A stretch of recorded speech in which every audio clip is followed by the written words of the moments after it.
So I have attached this piece of wood to kind of act as a lever, so as I try to twist off the heating element, this secures it. This is the oil filter wrench. It's about $15 off of Amazon.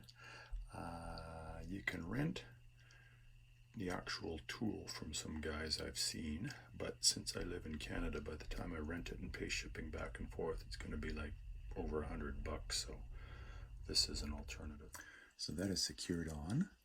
I put a piece of electrical tape around the heating element just to give it a little bit of extra grip, and that is a hose clamp that I've clamped down on it again to hold it on a little bit better.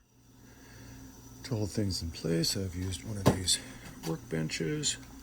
So there's our piece of wood snugged up against the workbench, so when I turn this thing counterclockwise to come off, it will release.